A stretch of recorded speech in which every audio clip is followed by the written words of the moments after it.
Tan terrorífico como suena, ácido cayendo del cielo. Eso es en pocas palabras la lluvia ácida. ¿Cuál es la causa? ¿Cuáles son las consecuencias? ¿Qué podemos hacer para evitar que este trastorno ambiental siga ocurriendo? Si te interesa estos temas, seguí viendo el video hasta el final, pero antes pido que te suscribas, no te cuesta nada. Y a mí me ayuda un montón. ¡Vamos!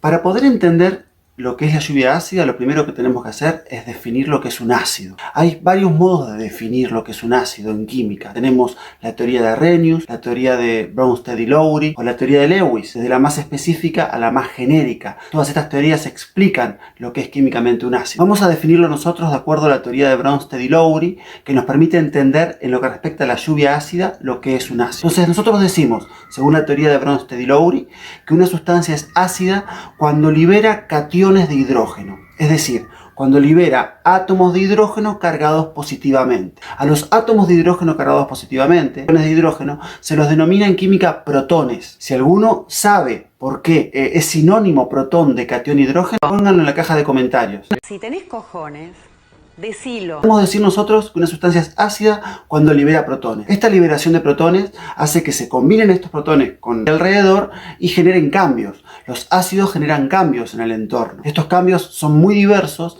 pero en lo que respecta a la lluvia ácida podemos especificar dos tipos de cambios principales. Corrosión de los materiales, por un lado, y por otro lado podemos observar que hay una movilización de sustancias que por otro lado estarían quietas. Este aporte de protones moviliza sustancias que de otro modo no se movilizarían. Para poder medir la acidez que tiene una sustancia, en química se usa una escala que se denomina escala de pH. La escala de pH es una escala logarítmica y matemáticamente la podemos definir como el logaritmo negativo en base 10 de la concentración de protones en una solución. Alto mensaje tiraste, perrito malvado. Esto parece un quilombo, pero no es tan complejo, sino presta atención a la formulación. A mí lo que me pretende indicar el pH es cuántos protones hay en solución. Cuanto más protones hay en solución, más ácida es la solución. Cuanto menos protones hay, menos ácida es. Y usamos como referencia al agua pura. El agua pura, la fórmula del agua todos la conocen. Sí. Dos átomos de hidrógeno combinado con uno de oxígeno.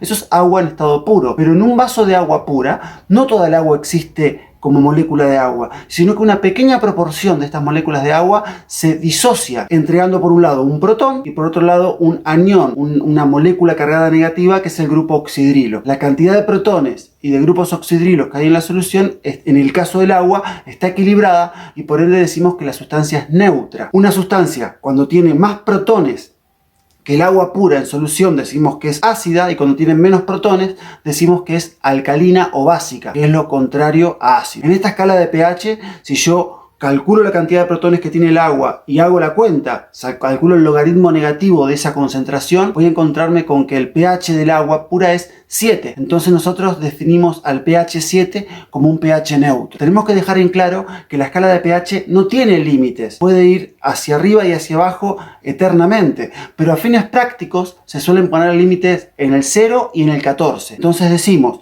que la escala va de 0 al 14, aunque sabemos que puede tomar valores por debajo de 0 y que puede tomar valores por encima de 14. En la práctica la dejamos entre 0 y 14 y decimos que 7 es el valor neutro. Una sustancia cuando tiene un pH de 7 no es ni ácida ni alcalina. Cuanto más protones entrega esa solución o esa molécula, más ácida va a ser. Y viendo la expresión matemática del pH, que es el logaritmo negativo de la concentración de protones, yo me voy a dar cuenta que cuanto más protones entrega, más bajo es el valor del pH. Esto es así por la propiedad de los logaritmos negativos. No quiero tener matemática. No entiendo nada nunca.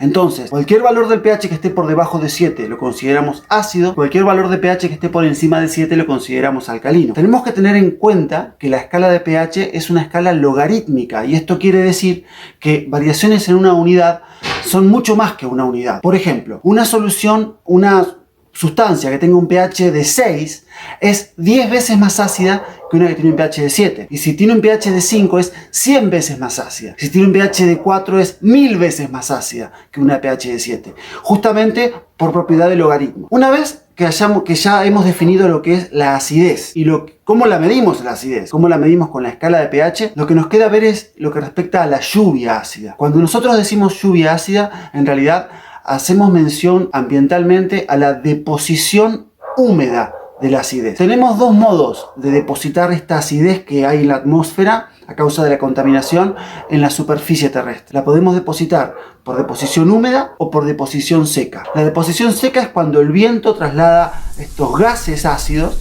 y los deposita en el suelo, en el agua o en las vías respiratorias de los animales o sobre las plantas, sin que haya precipitación, sin que haya aporte de humedad acompañando esto. Simplemente el viento traslada los gases. Eso es una deposición seca. En cambio, las deposiciones húmedas son cuando los ácidos son trasladados con agua, y esto sería lluvia ácida, pero también nieve ácida, granizo ácido, niebla ácida, bruma ácida, nubes ácidas. Todos esos fenómenos meteorológicos que tienen humedad acompañada, agua, manifestación de agua con el ácido adentro, colectivamente lo llamamos lluvia ácida. Uno podría tender a pensar que cualquier lluvia que tenga un pH por debajo de 7 sería lluvia ácida, y técnicamente lo es. Lo que sucede es que la lluvia naturalmente, sin que haya contaminación implicada, tiene un pH ligeramente ácido. Esto es así porque el agua de la atmósfera reacciona con el dióxido de carbono, que es uno de los gases traza que hay en la atmósfera, y en esta reacción entre el agua y el dióxido de carbono se genera ácido carbónico, que es un ácido débil, que libera protones y que por ende tiende a bajar el pH del agua en la lluvia normal y en las nubes. Además, hay otros ácidos débiles y ácidos fuertes que pueden ser protagonistas naturales de nuestra atmósfera sin que tengan implicada contaminación, y hacen que el pH de la lluvia sea ligeramente ácido. De hecho, es bastante ácido. Puede haber hasta un pH de 5,6 de modo natural en nuestra atmósfera. Así que decimos que la lluvia es ácida, o la nieve, o el granizo, o la niebla, cuando el pH está por debajo de 5,6. O sea que es bastante ácido. Ahí lo clasificamos como lluvia ácida. Puede ser que esta acidez de la lluvia se deba a causas naturales. Por ejemplo, las erupciones volcánicas inyectan grandes cantidades de ácidos fuertes a la atmósfera. Por ejemplo, ácido clorhídrico, el ácido que está en nuestro estómago, se libera en las erupciones volcánicas y baja el pH de la lluvia. Entonces, cuando hay erupciones volcánicas fuertes, puede haber lluvias ácidas acompañando a esas erupciones volcánicas. Esto se ha observado en Alaska, se ha observado, por ejemplo, en Nueva Zelanda también. Y hay otros fenómenos normales, como la descomposición de materia vegetal en los pantanos, en las turberas, que puede inyectar grandes cantidades de ácidos a la atmósfera, generando fenómenos locales de lluvias con pH ligeramente por debajo de 5,6. Estas serían causas naturales, pero estas causas naturales explican el 10% de las lluvias ácidas que hay en el planeta. El otro 90% no encuentra explicación en estos fenómenos naturales y tiene que ser explicado por las emisiones nuestras, del ser humano. ¿Por qué esa maldad? Los primeros registros científicamente correctos que se han hecho con respecto al tema proceden de mediados del siglo XIX, de la segunda mitad del siglo XIX. Un químico británico, Robert Agnus Smith, fue el primero que observó estas precipitaciones ácidas y las vinculó con cambios en la química atmosférica. Cambios en la química procedentes, según él, de las emanaciones de las industrias. Y ya en esos primeros momentos se dio cuenta que la culpa de estas lluvias eran a causa de la acción humana, principalmente al uso de combustible fósil. A Robert Smith se lo suele llamar el padre de la lluvia ácida, aunque pobre, él no tiene la culpa del fenómeno, pero fue el primero que lo identificó. Acerera, fábrica de humo, guardería.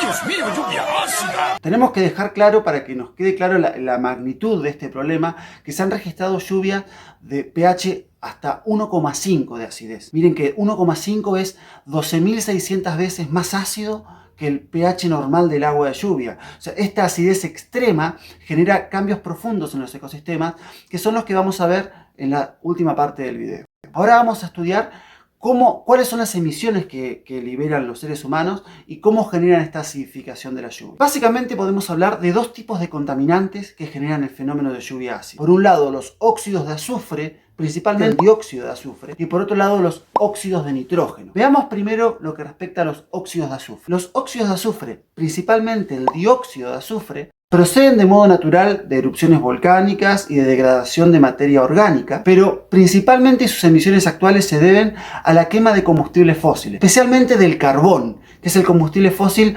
que más emisiones tóxicas libera a la atmósfera. De hecho, dependiendo de la calidad del carbón, pero el carbón puede llegar a contener hasta un 9% de azufre, y al quemarlo, este carbón con impurezas de azufre libera dióxido de azufre. También el dióxido de azufre se puede liberar en grandes cantidades de la industria siderúrgica, de la extracción de metales no ferrosos, principalmente de cobre y de níquel. Cuando yo extraigo los minerales y fundo las rocas para sacar los metales, cobre y níquel, se liberan impurezas de estas rocas, impurezas con azufre, y se libera dióxido de azufre. Hay un estudio muy curioso como dato objetivo del impacto humano que hay en el planeta, que es sobre una empresa canadiense de metales, la siderúrgica Sudbury, que se han hecho estimaciones que dicen que en 10 años esta empresa liberó más dióxido de azufre a la atmósfera que todos los volcanes del planeta en toda la historia de la Tierra. Miren el grado de impacto que tiene el ser humano con sus emisiones. O sea que el dióxido de azufre procede de la quema de carbón, principalmente para obtener electricidad en centrales térmicas, y de la industria metalúrgica, de la obtención de algunos metales no ferrosos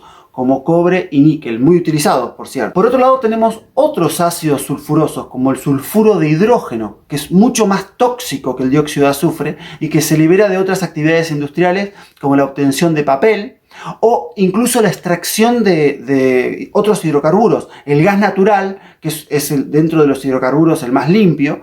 Los yacimientos de gas natural suelen tener más sulfuro de hidrógeno que gas. Entonces, la extracción de este gas libera enormes cantidades de sulfuro de hidrógeno a la atmósfera, que en sí mismo ya acidifica el agua, las nubes, el aire de la atmósfera, lo acidifica, pero también se puede reaccionar con oxígeno que hay en el aire, formando óxidos de azufre, y posteriormente los ácidos que se forman de azufre, que son principalmente el ácido sulfuroso y el ácido sulfúrico. Principalmente el ácido sulfúrico, es el principal protagonista de la lluvia ácida en lo que respecta al azufre. Si nos basamos ahora en los otros contaminantes, los óxidos de nitrógeno. Los óxidos de nitrógeno se forman, principalmente el óxido nítrico y el dióxido de nitrógeno, a través de la combinación del oxígeno y del nitrógeno del aire, que son los gases más abundantes del aire. El oxígeno y el nitrógeno del aire naturalmente no reaccionan entre sí en gran escala, pero cuando la temperatura aumenta, principalmente a causa de combustiones a alta temperatura, se combinan generando óxidos de nitrógeno. Esto ocurre principalmente en las combustiones a alta temperatura, producto de los medios de transporte. Escuchen. Me pica mucho la oreja, así que no puedo aguantar rascarme. ¿Qué tiene que ver? Los vehículos, los coches, los trenes, los aviones, las motos, cualquier medio de transporte que haga combustión a alta temperatura, hace que reaccionen el oxígeno y el nitrógeno y libera óxidos de nitrógeno. Estos óxidos de nitrógeno se combinan con el vapor de agua y forman óxido nitroso o óxido nítrico, ácido nitroso o ácido nítrico, que es el principal ácido protagonista de la lluvia ácida en lo que respecta al nitrógeno. Entonces ahí tenemos entonces definidos cuáles son los principales ácidos de la lluvia ácida: el ácido sulfúrico y el ácido nítrico. Ambos provienen de la reacción del dióxido de azufre y de los óxidos de nitrógeno con el agua del ambiente. Esto genera un descenso del pH del agua, del pH de la lluvia, del granizo, de la nieve, que por deposición húmeda llega a los ecosistemas terrestres, a los ecosistemas acuáticos y los impacta profundamente. Ahora vamos a ver cuál es el impacto en los ecosistemas de la lluvia ácida. Cuando los ácidos caen en la superficie, ya sea por deposición seca o por deposición húmeda, genera grandes impactos. En lo que respecta a los ecosistemas acuáticos, el impacto está muy documentado. Las principales zonas afectadas son los países nórdicos de Europa, los países escandinavos. Suecia, por ejemplo, ha determinado en cierto momento, a fines del siglo pasado, 4.000 lagos afectados, donde el impacto fue tal que toda vida en los lagos se vio diezmada. Cuando un lago es afectado por la lluvia ácida, con el descenso del pH, los cambios son progresivos. Lo primero que empieza a ocurrir es que el aluminio que puede haber en el lago empieza a precipitar como hidróxido de aluminio, y este hidróxido de aluminio se precipita en las branquias de los peces, dificultando la respiración de los peces. Los peces, recordemos que respiran oxígeno como nosotros. Cuando se les depositan estas sales de hidróxido de aluminio, dificulta su respiración, debilitándolos.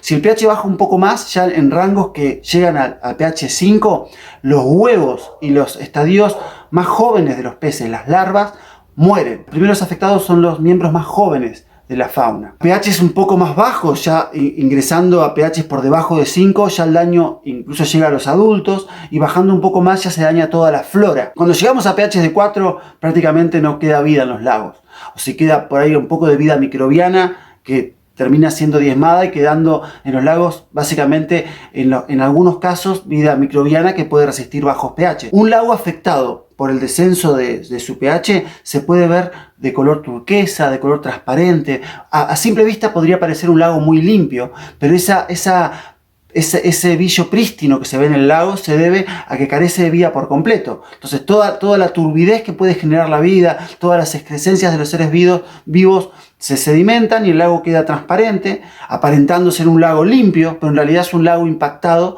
por la lluvia ácida. En Estados Unidos, en la costa noreste, en la región de Adirondacks, no se entiende lo que vos hablas. Es la región más afectada, con cerca de 200 o incluso más lagos donde se ha habido diezmada por completo la vida. Ahora, lo curioso es que los sitios afectados por la lluvia ácida no son sitios en donde particularmente se emitían muchos contaminantes, sitios donde se liberaba dióxido de azufre o se liberaba mucho óxido de nitrógeno porque había mucho medio de transporte. En general no, en general son zonas donde no había muchas actividades industriales ni mucha actividad humana en general. Lo que ocurre con la lluvia ácida, y que lo hace un problema de relevancia global, es que las emisiones atmosféricas son trasladadas por los vientos y pueden precipitar, ya sea en deposición seca o húmeda, a cientos o miles de kilómetros de las fuentes de origen de los contaminantes. Y este es uno de los problemas principales de la lluvia ácida, que hace que se tengan que tomar políticas urgentes de escala global. De hecho, se han ido tomando políticas en todo el mundo buscando minimizar el impacto de las lluvias, controlando las emisiones, tratando de evitar emisiones de azufre y emisiones de nitrógeno en los sitios puntuales donde se liberaban. Con respecto al daño humano, la lluvia ácida es ácido cayendo sobre la piel. Así que básicamente el daño en la piel va a depender de la resistencia de la piel. Las pieles más claras suelen resistir un poco menos, y del pH del agua. A pH más bajos, el daño en la piel puede ser mayor y se puede expresar como ronchas, ardor en los ojos y demás. No pasa mucho más allá de eso en lo que respecta a la salud humana. No es un problema ambiental tan grave, sino que el problema mayor es en los ecosistemas. En los acuáticos, diezmando por completo la vida de estos ecosistemas, porque los ecosistemas acuáticos viven en el agua y el pH del agua está bajando, y los ecosistemas terrestres dañan a los productores, a las plantas, que son las que dependen de nutrientes del suelo directamente, y la lluvia, al impactar en el suelo, bueno, lo que empieza a hacer es movilizar otros minerales como aluminio. Este aluminio compite en las raíces por nutrientes que sí necesita la planta, como el calcio o el magnesio, compite, hace que ingrese aluminio a la planta, que no es útil para la planta entonces hace fotosíntesis con menor eficiencia, empieza a debilitarse y empieza a estar más tendiente a ser infectada por plagas. Por otro lado, el pH descendiendo en el suelo puede lavar los nutrientes del suelo, llevándolos a los del lugar y dificultando aún más la nutrición de la planta. Con respecto al impacto en las hojas, bueno, la lluvia ácida corroe los tejidos, así que así como nos genera ronchas a los humanos, va generando daños en los vegetales, en las hojas, que son el lugar donde hace fotosíntesis,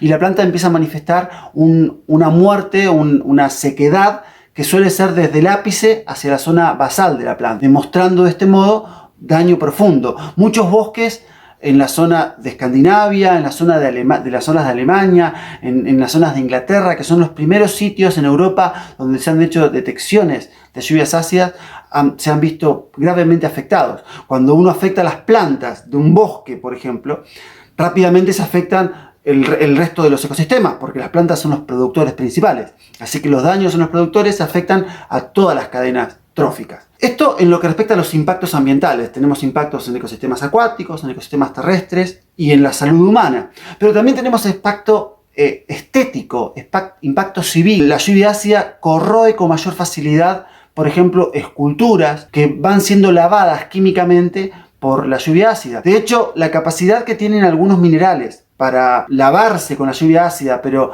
minimizar el impacto del descenso del pH, es notorio. Los suelos que tienen materiales que son con pH más bien alto, como carbonatos de calcio, las calizas, los bosques que tienen suelos ricos en calizas, o los lagos cuyo lecho es rico en caliza, resisten mejor el impacto de la lluvia ácida. Pero así también las esculturas de caliza se lavan fácilmente. Después tenemos suelos que son de granito, que por ahí resisten un poco más el impacto de la lluvia, pero no así controlar el descenso del pH. Los daños civiles manifiestos son importantísimos. Seguramente en este video van a tener algunos ejemplos de los daños de impacto estético de la lluvia ácida en escultura. ¿Qué podemos hacer nosotros para evitar esto? Pegaron un quilombo. ¿Qué podemos hacer para evitar la existencia de las lluvias ácidas? Bueno, esto se los dejo para que lo investiguen ustedes. Pero claramente, si el principal culpable es la quema de combustibles fósiles, dejar de utilizar combustibles fósiles o minimizar su uso sería uno de los primeros caminos que deberíamos hacer. Vos sabés que sí. Elegir energías más limpias. Y si uso combustibles fósiles, elegir combustibles fósiles que liberen menos óxidos de azufre o óxidos de nitrógeno. Si uso algún combustible fósil que tenga azufre, limpiarlo. Hay un montón de técnicas, existen un montón de técnicas para controlar la emisión de las industrias, pero son costosas y tendría que haber exigencia por parte de los estados para que las industrias controlen en origen los contaminantes. 2 más 2 son 4, la tierra es redonda, corta la bocha. Cualquier duda que tengan con respecto a este tema la pueden hacer en la caja de comentarios, así como cualquier idea para futuros videos. Si les gustó el video, den like, que me ayuda, por más que esto lo tenga que hacer para dar clase en condición de pandemia, aprovechamos y capaz que podemos hacer videos de otras cosas, y los espero en el próximo video.